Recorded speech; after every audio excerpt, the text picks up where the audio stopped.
comunes a los puentes romanos tenemos que tienen una anchura bastante notable, suelen tener una rasante horizontal, la mayor parte de ellos, sus bóvedas suelen ser arcos de medio punto, salvo honrosas excepciones como es el puente de Alconétar, que tiene unas bóvedas rebajadas, suelen ser bóvedas de medio punto, y destaca mucho la labra de sus sillares, con su almohadillado y con su aparejo en seco, sin mortero en las juntas.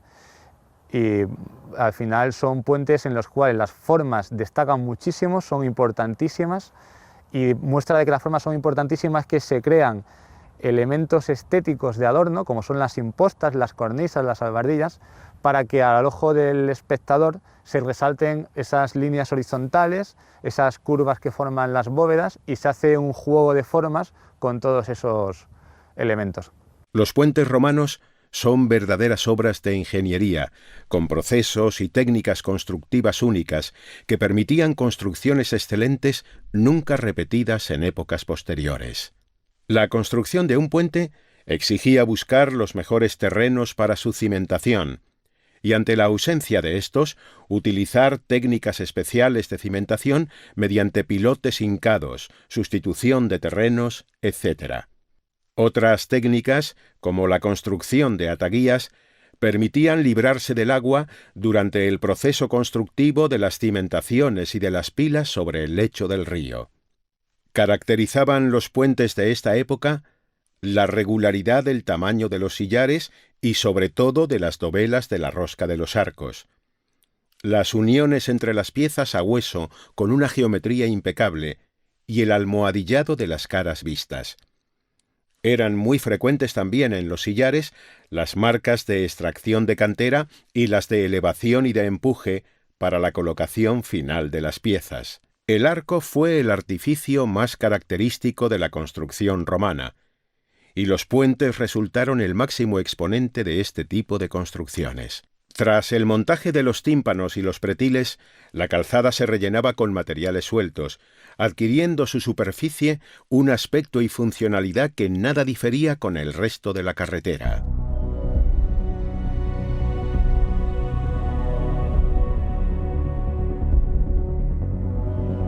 El emplazamiento de los puentes nunca es al azar, siempre es muy estudiado. Un ejemplo muy claro de ese emplazamiento buscado y estudiado es el puente de Alcántara, ¿no? Que, como decíamos, se construyó en el principio del siglo II, en el 105-106, 2000 años después, casi 19 siglos después, se ha construido la presa de Alcántara, y los estudios geológicos de la construcción de la presa de Alcántara indicaron que el lugar óptimo para construir la presa de Alcántara era donde estaba el puente de Alcántara. Tuvieron que echarle aguas arriba a unos 500 metros, 1 kilómetro, porque estaba el puente y el puente no se podía quitar, pero el sitio óptimo era donde estaba el puente. Solo ya los romanos lo vieron 2000 años antes. Y sí, el emplazamiento al final te lo marca la presencia de roca para poder cimentar el puente. Al final, la ruina de la mayor parte de los puentes que han desaparecido es por un fallo en la cimentación. Los romanos sabían por qué construían. Ellos hacían estudios. Probablemente antes de construir el puente se llevaron unos cuantos de años intentando hacer estudios para ubicar el puente en el punto más exacto. ¿Por qué lo hicieron tan alto? Pues está claro, para salvar las constantes crecidas que tenía el río Tajo. Y aparte de la altura, lo que le da consistencia al puente y hace que se mantenga en pie, no solamente es esta altura, es que está construido entre dos grandes cerros del río Tajo, y además otra cosa muy singular es que es un puente que se mimetiza con el entorno, no desentona para nada, parece un elemento más de la naturaleza. Está enclavado dentro del Parque Natural Tajo Internacional y no destaca absolutamente nada. Los puentes romanos principalmente estaban concebidos desde un poder central, de un criterio de vertebrar el territorio, de vertebrar el imperio, y esa vertebración del imperio implicaba unir todas las partes del territorio. Eso se conseguía mediante las calzadas romanas, que sufrieron un impulso como nunca se ha visto en la historia con los romanos y concretamente en Extremadura también.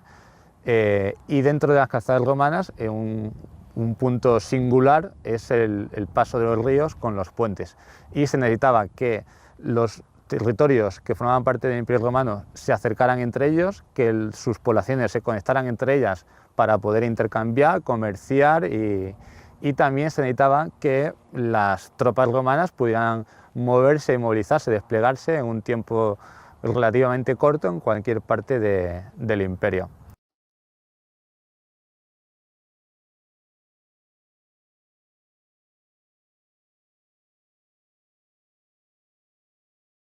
Después de apagarse el Imperio Romano, se pierde la sabiduría de los hacedores de puentes, la cual se esconde entre los muros de monasterios y entre los secretos mejor guardados de los monjes.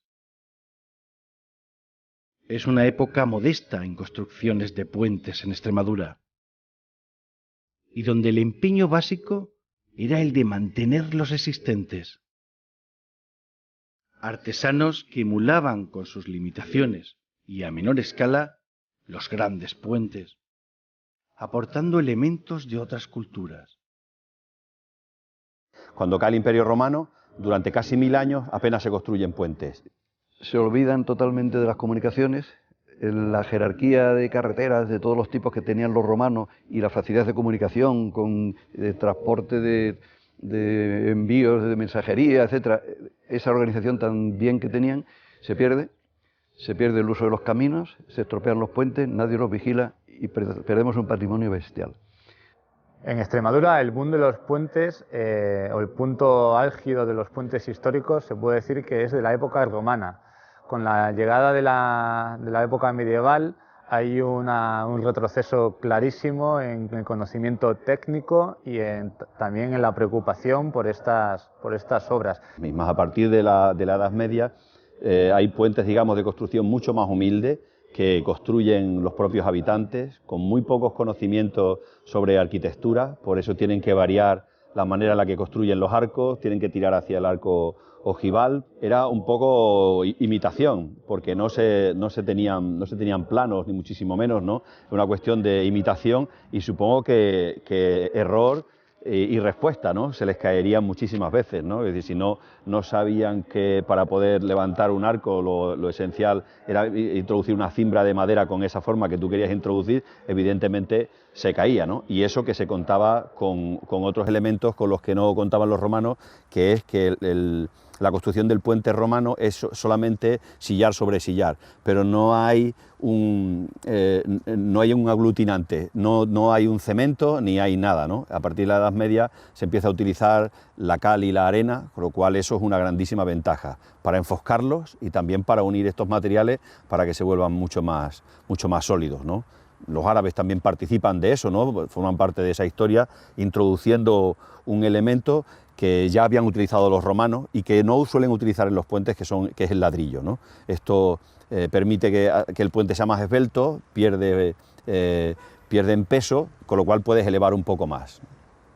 Entonces, en la época medieval el territorio se descompone, la comunidad extremeña es invadida, sufre la invasión musulmana y es además un territorio fronterizo durante muchos siglos entre los reinos cristianos del norte y los reinos musulmanes del sur, con lo cual durante la Alta Edad Media prácticamente la única labor acerca de los puentes es una labor de conservación, no de creación de nuevos puentes. Ya sería en la Baja Edad Media en la cual ya se empiezan a construir algunos puentes y principalmente puentes ya patrocinados o con un mecenazgo claro, tanto por parte de la Iglesia como por parte de la orden, por ejemplo, en este caso, la Orden de Alcántara en Extremadura, ¿no?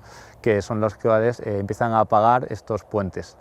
Los puentes ya no tienen esa idea de vertebrar un territorio amplio, no tienen la idea de un poder central, no tienen la idea de unir territorios de un estado, sino que se construyen por gente de la zona, bien para garantizar peregrinaciones, como puede ser el puente del Arzobispo al Monasterio de Guadalupe, o bien para mejorar la comunicación, el comercio entre núcleos de población muy cercanos y poder facilitar el intercambio de productos, materiales entre ellos.